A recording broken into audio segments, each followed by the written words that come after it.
wand, praising all of you for what you and your organizations are doing. I know that I think Dr. Smith put it well.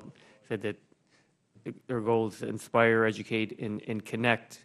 And I think the inspiration part of it, especially, is critically important. So I think all of you are, or all of your organizations are providing a great role. I know the chairman talked about going to Museum of Science and Industry and the coal mine. I mean, when I was a kid, that was a big thing, go to the coal mine there. But so many of the exhibits there at the museum really did inspire me. And I think all the programs that all of you have talked about serve the inspiration. I have in my district something that is just starting. It's in 2 school districts now, in Lamont and Lockport, something called Project Infinite Green, where they are, again, it's a collaboration. I think that's very important. They have Argonne National Lab is involved, Citgo is involved, Exelon Power Company is involved in just bringing, in helping kids in middle school to learn about energy, and they develop energy solutions. A group came out here last year to talk about what they had learned and sort of present what they see as, this is another way that we could produce green, efficient energy. So I think that's all very, very important. What you're doing, and I thank you for doing that.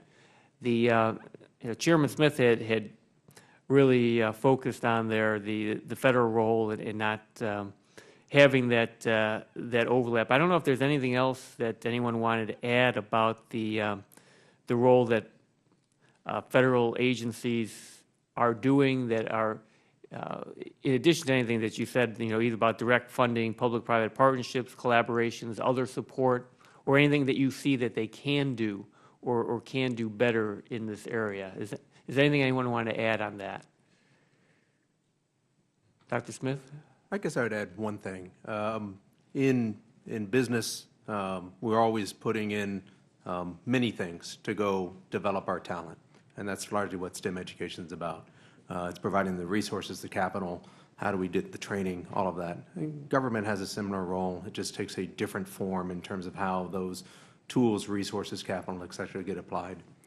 But I think one thing that we often miss in part of this, and something that we try and go do, and I think it's an area that the government can do, is the concept of leadership by audacious ideas.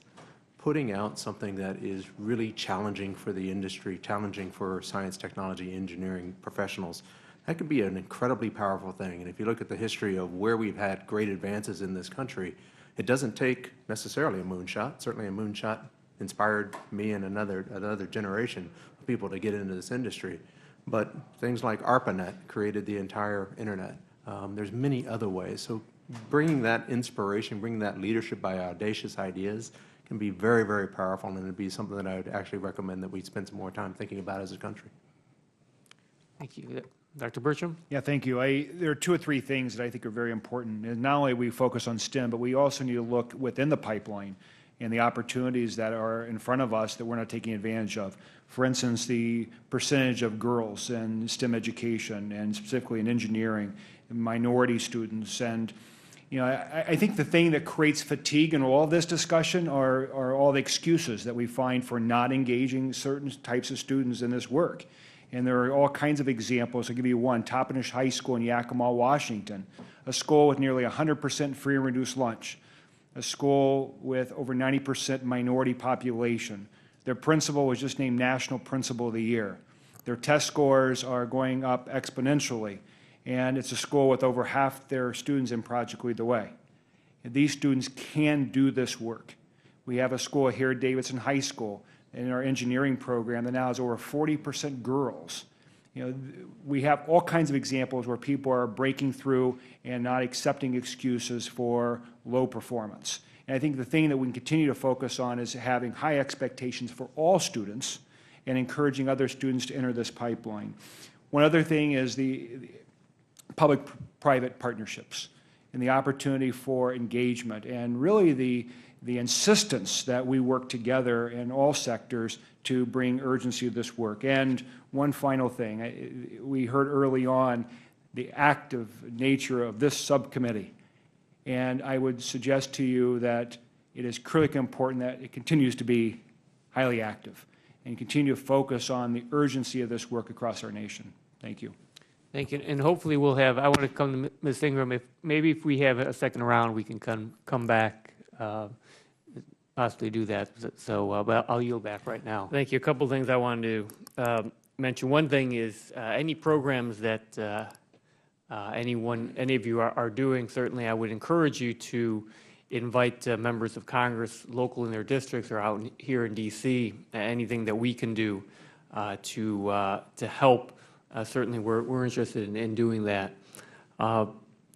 Dr. Bertram had just mentioned that there's some of these, not everyone needs to get a 4-year degree, and as a former college professor, I hate to admit that, but it certainly is something. I mentioned in my opening statement. I go to manufacturers in my district who are looking for workers, and they find that they're not looking necessarily for a college degree, but with the basic skills needed to do some of these jobs in manufacturing, and they cannot find those workers, and they either have to do their own remedial teaching in order to get the workers they need. Well, sometimes they're just forced to do that, and it's just a shame that we're not producing students just coming out of high school that have what they should have in the STEM fields.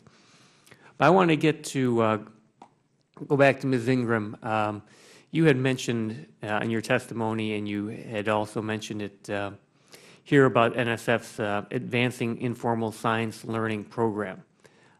And you had said that you had raised some concerns about it in your written testimony, suggested that in some things that you said here. So I just wanted you to expand on that, what the importance of the AISL program is, and what some of the concerns that you have for what is going on there right now.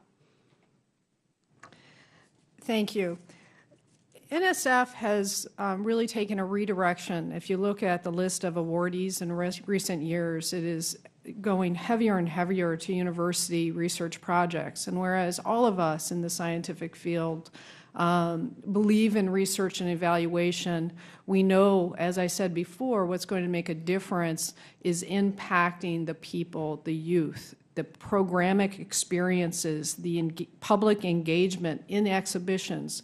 We have had NSF suggest that exhibitions do not have the STEM structure to be relevant and are therefore really not getting the funding that they used to get. Some enormously important exhibitions, like ones that Honeywell has suggested they're helping to fund and other major corporations view as relevant in the progress towards STEM, are no longer getting access to those monies. And where we recognize that in a constricted environment, people must make choices, if we were focusing exclusively on researching programs and not doing programs and supporting innovation and cutting-edge strategies to reach where the children are, and indeed not even providing funding to the people who are working directly with the children, then we're going to lose a critical part of that innovation.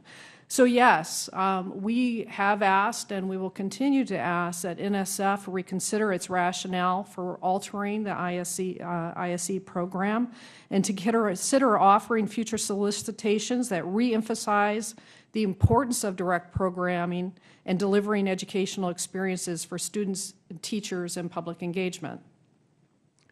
Thank you.